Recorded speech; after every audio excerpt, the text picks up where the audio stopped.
Rick Sanchez, you psycho bag of squanch! Hey, what's up, Squanchy? Hey, Squanchy. Morty, Summer, and you must be Beth. On Squanchy. Your language has the word squanch in it a lot. Doesn't that become tedious and worn out like the Smurf thing? Beth, Squanchy culture is more contextual than literal. You just say what's in your squanch and people understand. Oh, okay. I squanch my family. What? I do. I squanch my family. Stop saying it, gross. Come on in, guys. The guests are having cock squanches. TBTL. There are times in life when no matter how hard we try, no matter how much we want to win, sometimes it just isn't meant to be, and we fail.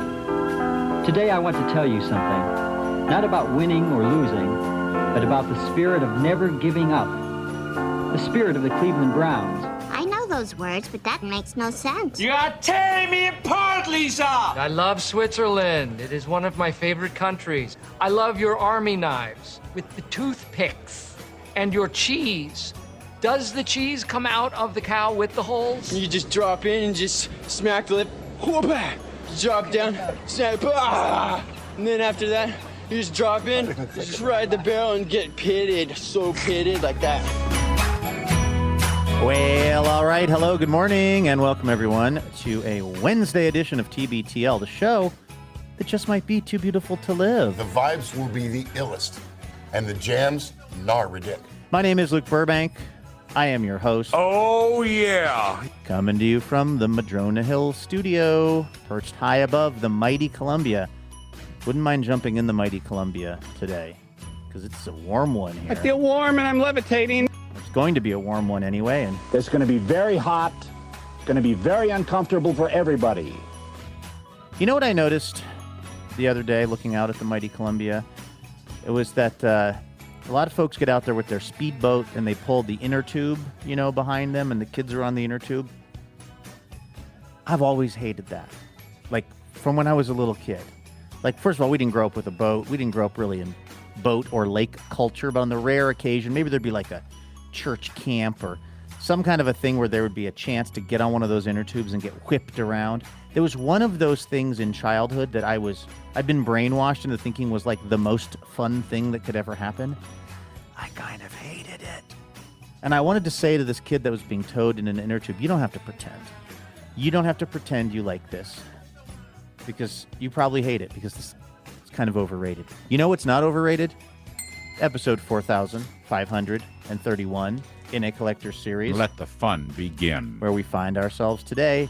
And we find ourselves with a few more voicemails to clear out from the TBTL voicemail line. Hold my calls.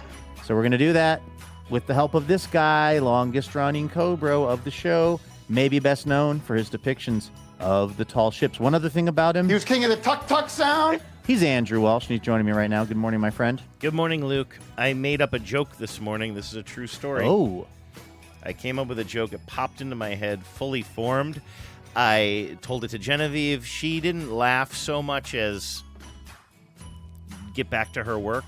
Would you like to hear it? It's very much in the style of what it was called dad jokes now, but this seriously is one I made up. I find it hard to believe this joke doesn't already exist somewhere in the annals of jokery, but this was one that I believe I made up. I don't believe I'm, stealing this from another comedian, but here it is. It's a riddle. Okay. All right. What do you call a progressive sheep? What do you call a progressive sheep? So a sheep with kind of progressive values? Yeah. Let's see. What do you call it? I should let you know this is a terrible joke. Oh, okay. So if you're looking for some sort of high-minded political humor, look elsewhere.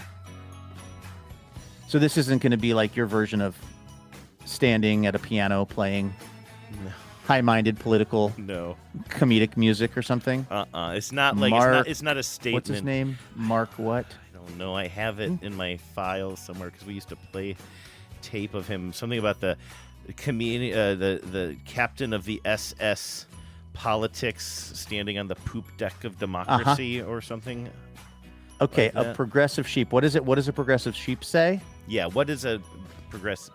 What? No, not what does it say? What do you've got me in my own head now. What do you call a progressive sheep?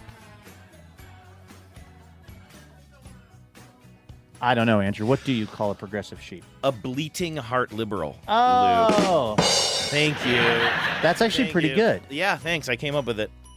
I really did. I find it hard to believe that I'm the first person to come up with that, but I did not read that in some online compendium of dad jokes. I'm looking this up. Let's see. Yeah, I don't see. I typed in bleating heart liberal, and as you might imagine, it's taking me right to bleeding heart liberal. Yeah. So I don't see anybody else making that joke. I think that could be an Andrew Walsh original. I think so. I think. Well, first of all, ladies and gentlemen, let us welcome Washington's fearless political satirist, the court jester on the poop deck of the ship of state, Mark Russell. That was an introduction to political comedian. Let's say humorist Mark Russell. And let's see, Mark Russell, R.I.P. Oh. I think not that long ago. I feel, let's see. 2023, we lost Mark Russell. Oh, I don't know if we ever talked about that. I mean, he loomed very large. I don't remember any of his shows, but I remember a lot of promos for it on PBS. Yes. Yeah. So I'd be and I remember he stands up at the piano. That was part of it, right? That's not what I was picturing. That's Jerry Lee Lewis, as far as I know, but I could be wrong about that. Let's see here. Yeah, my memory of it, again, I could be wrong because it's all just through little snippets that they'd be playing during other things on PBS. They'd be promoting it, but I felt like maybe I You could be wrong. I am not arguing with you. I just don't remember that aspect of it. You know that you just said I could be wrong, but I know what you meant. What did I say? You said, you could be wrong, but I know what you meant was you could be right. I was looking for I knew another, what you meant, though. This is a different or I'm really slyly negging you. I love that. That's pretty effective. This is actually from YouTube. This is an actual Mark Russell comedy. Live from Buffalo, where urban renewal includes the replacing of the plastic flamingos in front of City Hall. Now, I will say he's standing here, and he is standing in front of a piano. In one spot, with your hands folded, thinking of nothing.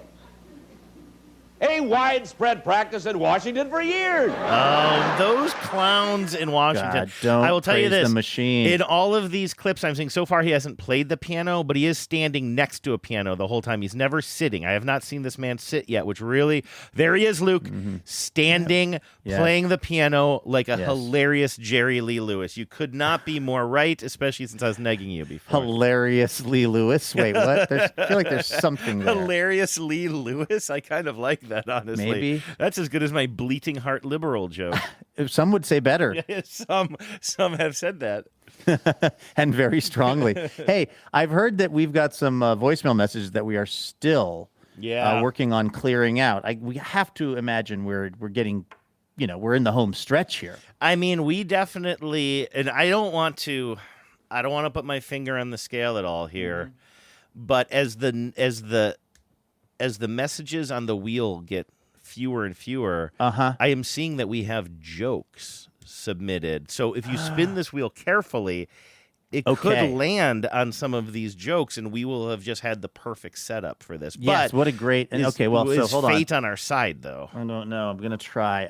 This is like doing The Price is Right. I'm trying to get it to come all the way back down around. It has to go around one time and then land on $1. Exactly. Because then that means I think I win $10,000 or something. So here we go.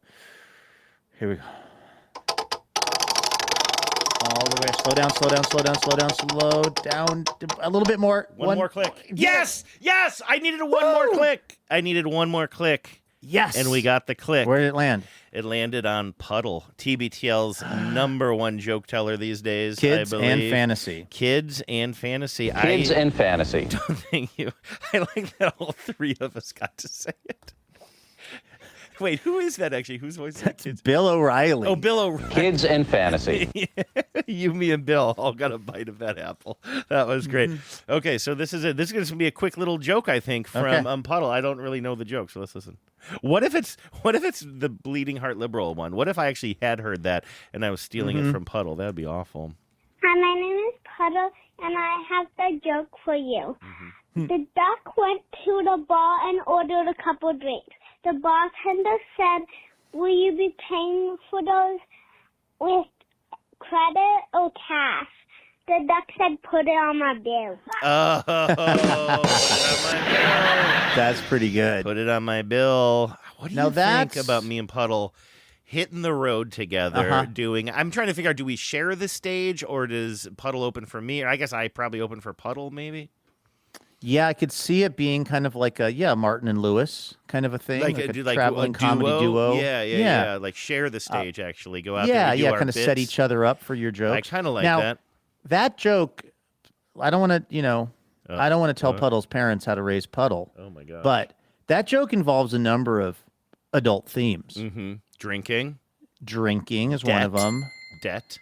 Crushing debt. The difference between credit and debit. Yeah, there are a lot of a lot of grown-up concepts that have been explored in that joke. Yeah. Also, in a roundabout way, having a bar tab. Do you think there are any bars that let you have a tab anymore? Does Teddy's let people have a tab? That's really interesting. I think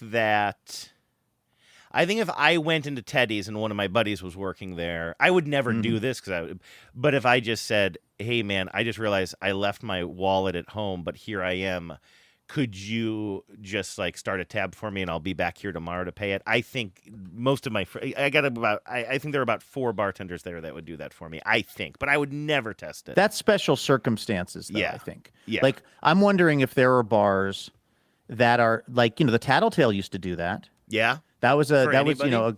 for anybody that was in there enough that they, I don't know if you could walk in day one and start a tab.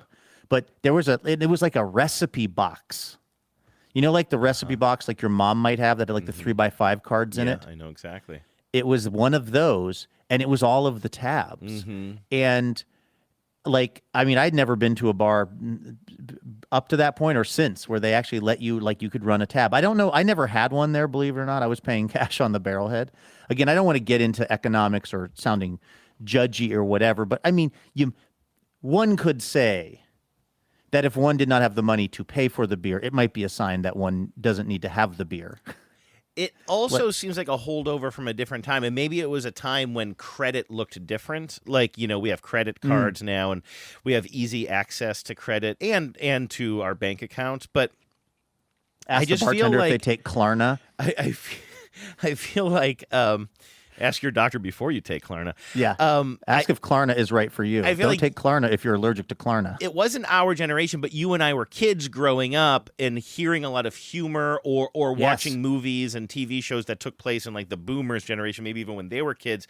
And so it's a holdover from this time. But I feel like the idea of debt or like personal debt and owing somebody for food or drink was very common. I'm thinking, of course, of Popeye here. Not Popeye. I think that he was in the black. But yeah, like Wimpy, gladly pay you Tuesday for a hamburger today. Is that what he was going around saying? That was what he would say. He's always borrowing hamburgers. Or like at least like... Was Jughead borrowing hamburgers in Archie, or did he just like hamburgers too much? I mean, he loved sandwiches. I think he likes all kinds of sandwiches and Really? food. Were they just burgers? Maybe you're surprised by that. No. Maybe I'm wrong. No. He probably liked eating everything. I thought I remember him like, he's at, what was it, Pop's Diner? Was that the name of the diner? That does sound in right Archie? to me. Yeah. And I feel like he was always eating a lot of hamburgers. But again, I don't know if he was doing those on credit. But I hear what you're saying, which is... It is well, burgers, first of all, though, I think. Well, this is Search Lab's AI overview, but it does say that in the original Archie... So this is one of those things where I may have led it on with my search, which was, did Jughead eat burgers, by the way? No joke. It says that he was known for his love of burgers and eats them frequently. So it wasn't just any sandwich like Blondie's husband, Dagwood. Dagwood. Yeah. But now the question was he standing when he ate the burgers? Because that's what I always remember. And That's right. Yeah. No, but to your point, like I think you're also right that I bet you anything that most people didn't have 5 credit cards in their wallet in 1958. Exactly. And so, you probably had like, maybe you had a checkbook. Obviously, I don't think there was such thing as an ATM, right? Mm-hmm. So you would go to the bank to maybe the cash that you had on hand would be from the bank. You probably had a checkbook. You might have had maybe a gas card, like a card that you could use at the gas station or something, Mm-hmm. But I think a lot of things were, I get the sense that a lot of people at the grocery store, you would have a tab. Okay, And- can I share something Please. with you here? I First would of all, love you to share something. This is the Wikipedia page, not for Archie Comics, but specifically for the character of Jughead Jones. He has a very long Wikipedia page. Okay, let's and get the into it. first line under the subheading "Appetite and Love for Food" is one of the most enlighteningly hilarious sentences I've ever read. And I'm going to have to read a couple of sentences, but this first one, we're going to pause at the end of it and just really appreciate it. Jughead is known for his love of food, especially hamburgers, and his ability to consume absurdly large quantities in a single sitting without getting sick or gaining weight, although he often sports a potbelly immediately after a particularly yes. large meal. I remember this. And then it goes on to say, Jughead is a preferred customer of most of Riverdale's food establishments, especially Pop Tate's chocolate shop, except when he's behind on paying his usually lengthy tab. Wow. How about that? Why is it that that's the information my brain has somehow retained more or less accurately? Well, you also, Of all got the things. piano thing right. I think we got to appreciate Well, maybe that too. Does it have to do with the era of my life when I saw that, when my brain was like it was beautiful and pink? It was and plastic. new. I don't think your brain is ever supposed to be pink. Is our brain gray or pink? What is our brain is pink, right? I don't know. They say gray matter. They say gray. I think of my brain at this time as being like kind of almost just fresh out of the box, just low miles, God, I and love just like opening really, up a really brain. responsive, really Yeah. like just like able to, like when information came into it, it just kind of just absorbed it and held on to it, like, stuff like that. And now it's like, forget it. Like I'll have a conversation with Becca, and then an hour later I'll ask her the exact same thing, or I'll say, well, what we're going to do about that? And she'll go, we literally just talked about it. Yeah. Does that happen with you and Vives? Sometimes, although I think, and this is going to sound a little defensive, I think part of this is, this is going to sound really defensive. And Genevieve's not fully to blame for the situation here, but I do believe that Genevieve thinks we're having conversations when I'm not in the room with her. Yes, 'Cause she I used to- She does seem to think that I'm always in earshot, and I'm often not, especially because I wear earphones or earbuds a lot. And aside from that, that's on me. I've heard people on the radio say that's really rude if you're wandering around your own house and you're married with like headphones on and blocking everything out. I don't think it's rude. We're both like kind of doing our own thing. She's watching a movie, but sometimes it'll be like I'll just maybe ask a question from another room or whatever, but then like maybe I just need a one-word answer, but then the conversation goes on for a while and I've sort of lost it, or I'm now in a different room, but Genevieve still thinks I'm in earshot or whatever. I think there's information being passed along to me that is never actually reaching me, is my point. Gotcha. So that could create a little bit of confusion about what you should and should not be up to speed on. I think that's also the function or the result of just living with someone for years and years. I can definitely say in previous relationships, particularly previous marriages, there were so many times where I was like, we got to just wire this house up for sound. We got to record everything. Oh, you mean for proof of concept, or to proof later, yeah. For like, what's the word I'm looking for? Like for inarguable, or Sure. for like, like, because there's nothing more frustrating than when you're in a conversation with your significant other and you both have wildly different memories of how a conversation went. Yeah. And you're both so unbelievably sure that you're the one who is right. That is one of those things where I'm just like, well, can we please just start recording every single thing that we say so we can go back and get some objective facts on this. Now, here's the thing. What I know now, being out of those conversations and not being probably triggered the way I was sometimes in those conversations, it's very likely I was wrong. In fact, most of the time when I go back and like if I can double check something, I am actually not right about a lot of stuff. But in those moments, you'd just be like, I would bet $1 million that this is what I said and that I didn't say that other thing, or that this is what you said, or whatever. That's like a very maddening moment to be in a relationship. Although, I don't know if you're even going to remember this, but I don't think you do want that technology, because when it is used to prove you wrong, you got really upset one time, and I didn't even realize you were upset until you told me the next day. But I remember this because I was recording at my parents' house, so I can sort of tell you exactly when it was. It was that week that I was in Cleveland recording from my parents' house, and I think it was right around the time Russia invaded Ukraine for whatever that's worth. I just happen to remember that being the big story that week, so that sort of timestamps it. But I remember just randomly on that show me mentioning to you that Old Dirty Bastard once recorded a bunch of lines for Mr. Ed for some sort of Mr. Ed project, and you're like, I didn't know this before. I'm like, yeah. I told you on the show. I've played you the tape before. You're like, no, never. Mm-hmm. Well, the thing is, we record our conversations, and it was a very easy Google search me to find that tape, and so the next day I played it for you. And I think I built it up at the beginning, but it truly was just a spoof. I don't really care about this stuff. I was just like, Luke, I have some tape I want to play for you. And I played it for you. And it was our conversation from, I don't know, a couple of years earlier all about this. And it was exactly how I said it was. And I was seriously not trying to win points. There was no tension there. But you later told me that really pissed you off, that you had to talk to Becca about it or something like later on that day. Does any of that ring a bell? And if not, I'm going to play it back for you. Well, that's the irony, this is you know what, this is the kind of the upside of me having the memory of a goldfish now. I also don't remember that. Like, I don't remember being mad about it. I'm sure I was. I don't remember. If you said to me right now, Andrew, this is like, I know this sounds insane, but I'm just speaking my truth here. If you said to me here on August the 13th, hey, did you know Old Dirty Bastard recorded a bunch of Mr. Ed tracks? I would say, that's crazy. There's no way that you don't happened. even remember the second time we've talked about it now, let alone I don't even remember being... the second time. I don't remember being mad about it. I don't remember that that's a thing that occurred, because here's what I would say right now, which is probably what I said the previous two times. I would have said, those guys didn't overlap. Mr. Ed was on way too early I probably said that both times. Oh, yeah, this was it was some project. Now I'm just going to play the tape for you. And again, I'm not trying to say I was right again or whatever, but just the idea of having the house taped, I wonder if you would want that, because I think that it might.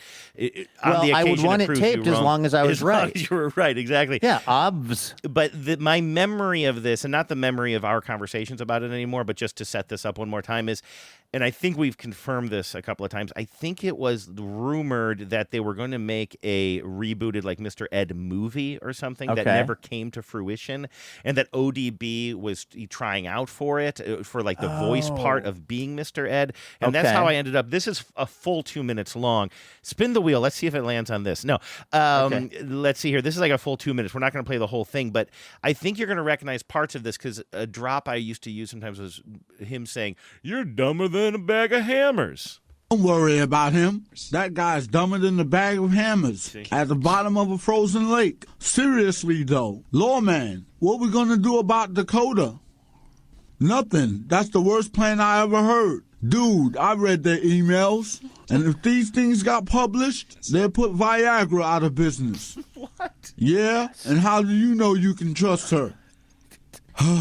You're the boss, Wilbur. A blanket will be nice. I might get a little chilly since you ripped all my hair out. Mr. Ed, let's not get all familiar on the first day.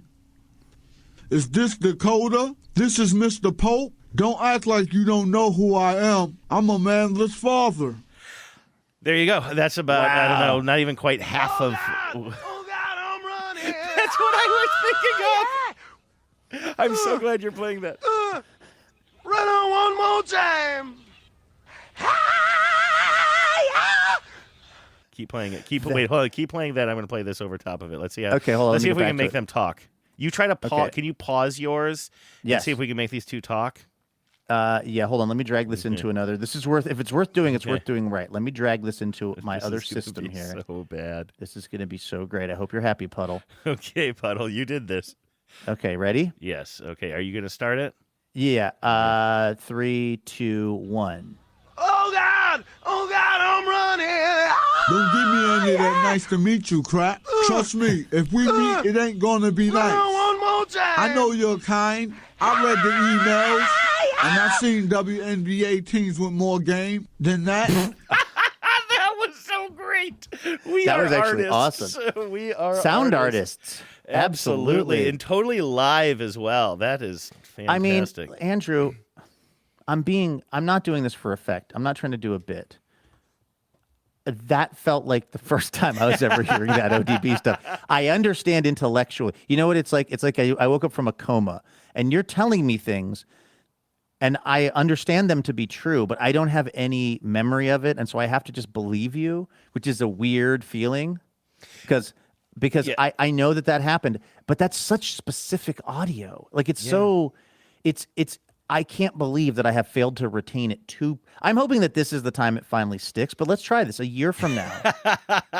Bring it up casually and see if I remember it, because I mean, it's already whiffed out of my brain 2 times. Well, not to be overly earnest here, though, I feel like that's not a good feeling for you. Like, I don't want to do that every year and make you feel like you're losing your marbles. I don't feel triggered by this at all. I think probably in that moment, who knows what was going on for me, and I was probably just like feeling, I don't know what I was feeling, but I don't feel that way this time. I don't think that it would make me feel like you were roasting me if you checked in a year to see if I remember.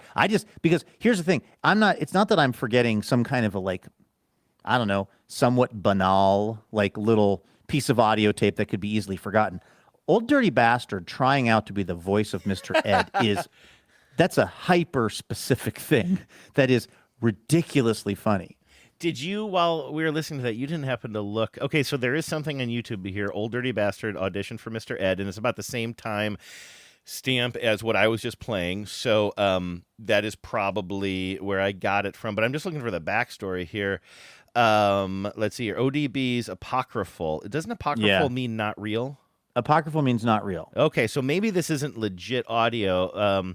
This is from dangerousminds.net. Uh-huh. Do you get excited when you hear about another .net out there? I do, fellow traveler. Mm-hmm. Let's see here, but this is like I'm reading an article about this on the same website. Do you have any new info? So is this whole thing? I mean, it's really him, though, right? But is it not, or is it somebody imitating him? Well, here's what they said. Yeah, like you said, it's listed. The headline is ODB's Apocryphal Mr. Ed audition recording. It says describe what Mr. Ed is, and then I think this came by way of WFMU, a blog at WFMU, which already starts to feel like it might have a certain amount of, satire to it. We can only hope that it is what it appears to be, an authentic audition by Old Dirty Bastard for the role of Mr. Ed. If it is, we can only applaud Sather, whoever that is. It's somebody, I think, who's doing the blogging over there at WFMU, and company for thinking out of the box. Oh, maybe that's one of the Mr. Ed makers.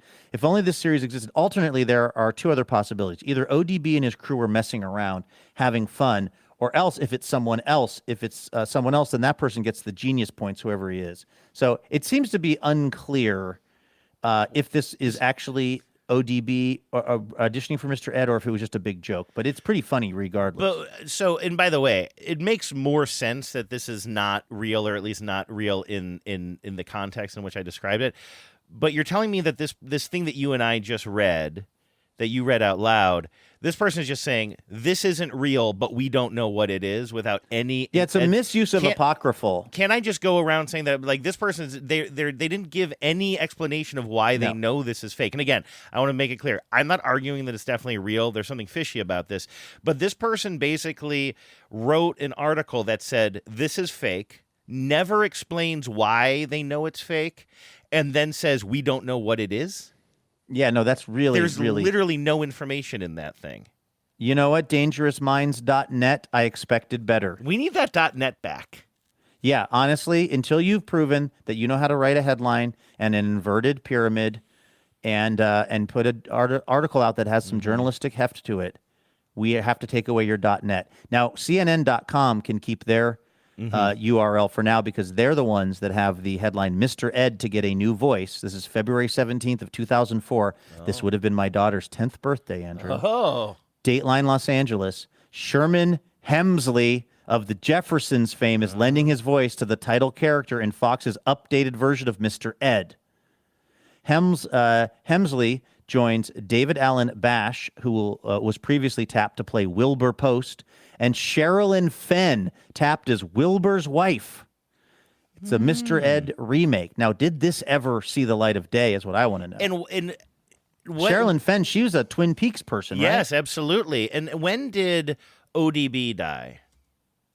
ODB died in 2004. So okay. this, I guess technically, if you're reading this thing that is this story that you're reading about Hemsley that came out in 2004, you can imagine then that maybe 2002, 2003 they're doing auditions or something. I don't know. I guess technically this would have happened during ODB's lifetime, and that's what I'm kind of confused about. Like. And again, I feel like I'm arguing for it that it's definitely true, and I could definitely see it not being legit. But is it not? It's the presentation is so like raw and oh baby, he likes it raw. Yeah, he does. So I guess that makes sense. But you God know what I made mean? dirt and dirt bust your ass. It doesn't sound like something that is a spoof unless it's a really, really good spoof that they made it kind of like authentic sounding because somebody literally just wanted to confuse all of us or trick us. But why couldn't ODB have thrown his hat in the ring and just did a very half-assed version in his studio and threw these lines together and then it could have been a time. It could have been the adult swimification of entertainment. Yeah. In other words, like putting maybe unlikely voices onto animated characters and people who would, that was probably Adam West. I know he was playing the mayor on, is that Family Guy, maybe? Like just kind of putting people's voices on things that you might not always expect, and then that being kind of the bit. Now, here's the thing that makes me think it might be apocryphal, because this is from dangerousminds.net, so I don't know what should be believed, but the headline is, "That pimply-faced sack of demon seed," end quote, ODB's apocryphal Mr. Ed audition recording. Now, you didn't play this part of the audition, but if ODB is saying that pimply-faced sack of demon seed, I have a hard time believing the producers of the Mr. Ed reboot had any need for that line being recorded. That sounds more like a joke to me. And you know what else is making me feel like it's not real? And this is a very tangential argument.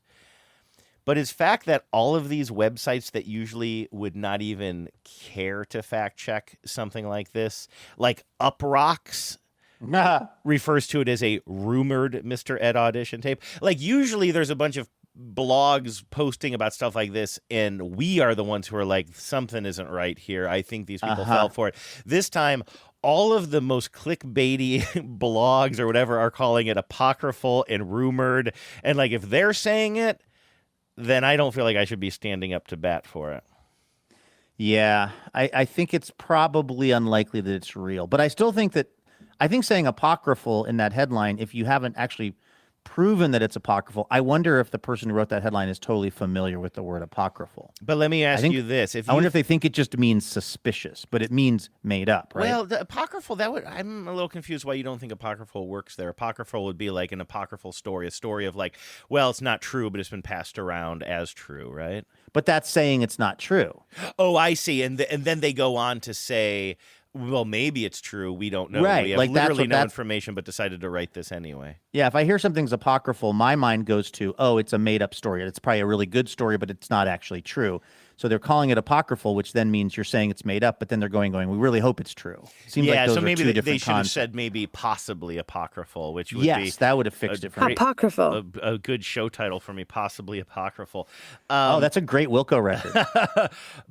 I'm trying to type and talk at the same time. I really do have a question for you, though, and it again sounds like I'm arguing for this. I'm not. I'm just curious, if you think this is fake, and I think I do too, do you think it's really ODB, but he's reading something for something else, or do you think this is somebody imitating him? I probably don't know ODB's speaking voice enough. Yeah. Like I know his rapping voice. It sounded like him to me, but also I was going into it imagining his face saying it. So that might have already influenced my take on it. If it's someone doing an what's crazy is nowadays in 2025, you'd have to ask, is that just like AI? Is that some voice generator? Mm-hmm. That's what I was thinking too. Yeah. But back then, I don't think they had that kind of technology back when this came out. So it would have been, it sounded like him to me. Did you think it was him?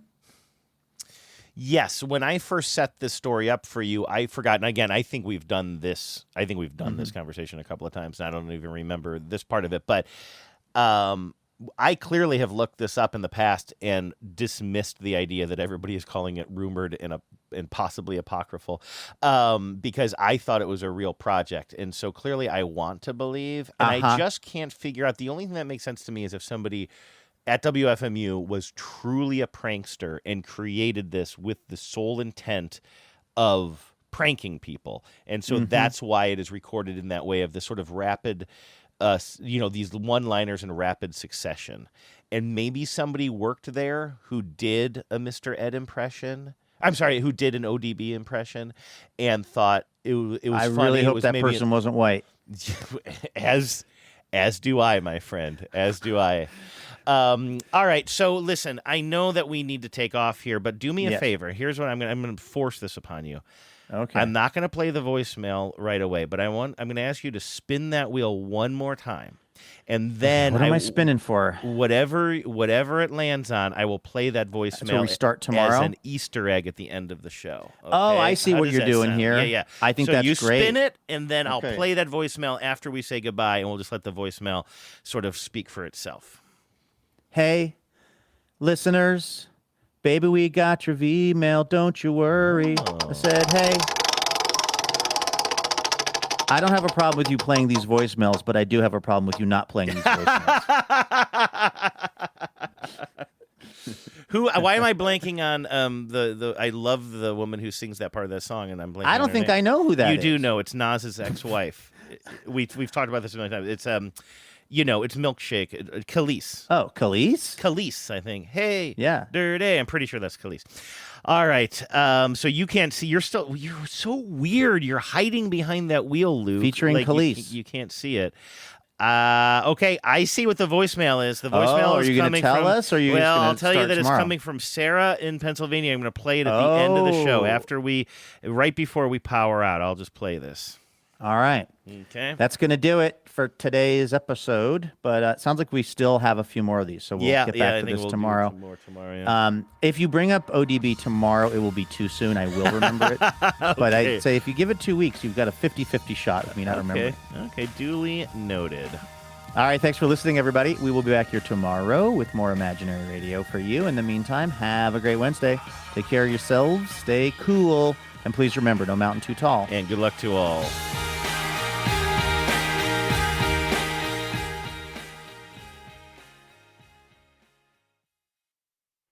Hey there, it's Sarah in Pennsylvania. I'm not a new listener from Friendship, Wisconsin, but I have a dad joke for Andrew. Why did the nurse bring a red pen to work? In case she needed to draw blood.